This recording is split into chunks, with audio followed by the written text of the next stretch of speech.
I guess one area this extends to that I wanted to talk to you briefly about is the governor's race in Texas that's coming up, because now we have Beto O'Rourke getting in apparently again to this. Well, I guess he's running for governor for the first time. He ran for Senate and president, but and failed at both of those things. But he's been a buzzworthy candidate for quite a while now, in the Texas Great Blue Hope, I guess. And now he's at it again. And obviously, I think our listeners will remember him mainly for his pledge to take Americans' AR-15s and AK-47s away from them by force if necessary. And I wonder what you think about how that's going to play in Texas specifically. Well, I think, Abbott is underwater, which is unusual. And I think the reason for that is that he has, he's facing a primary challenge from his right. And he has sort of a reputation as kind of an elder statesman, as in he's very conservative, but he's not a crazy person. And Texas is a, right of center state. And so, people want a relatively conservative governor. And he was seen as like a responsible person, not, loony.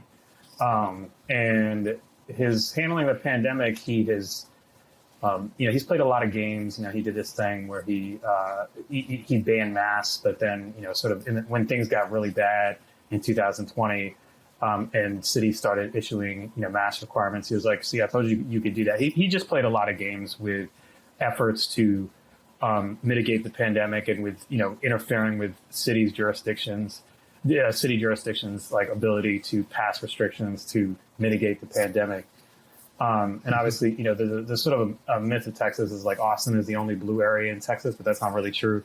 I mean, Texas is experiencing the same rural, urban political polarization as everywhere else in the country. So a lot of the cities are, pretty liberal. Does that leave an open path for Beto, or do you think his comments? It obviously it has, it has made the state bluer. Romney beat Obama here by double digits, and Trump beat Biden by single digits. So obviously the state is getting more modern, and Beto came close against Cruz in 2018. But anytime you have, anytime it's a midterm election, the president's party usually suffers. So even though Abbott is unpopular because of the way he's handled the pandemic, that doesn't mean necessarily that they want someone significantly to his left. Beto is not the usual model of the red state Democratic governor. The reason why Democrats like him is that he provokes a lot of enthusiasm in the state. He spent a lot of time doing something that Texas Democrats have not been good at over the past few years, which is he's run around the state trying to register voters and build a party infrastructure. I think that, so far the polling for him is not tremendously positive.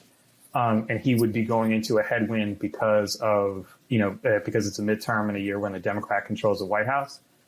As far as the gun issue, I mean, when I talk to Texas Democratic consultants, they've been pretty clear to me that he's going to have to walk back from the things he said when he was running for president. Do you think that's even possible at this point, given how forceful he was about it and how much attention he got for it?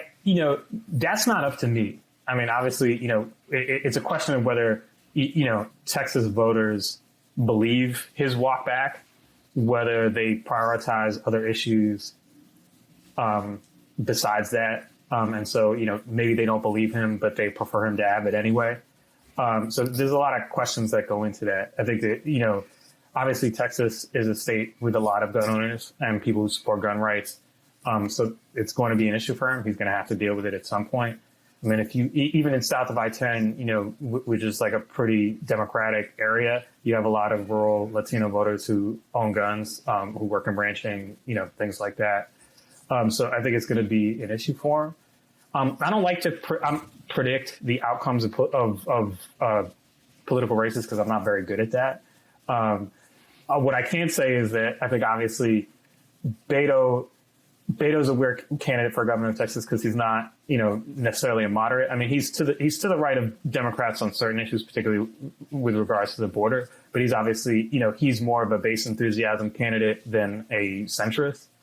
And I don't know whether that's a good strategy in a state like Texas, but I also don't know that it won't work. Sure. I mean, it really sort of depends on how the Democratic base in Texas is feeling and how the conservative base is feeling. If Republican voters have soured on Abbott because they feel like he's a sellout or they, or something like that, it might be a competitive race. But that's part of the reason why Abbott has been, trying to shore up his right flank over the past couple of years. So as to head off these primary challenges.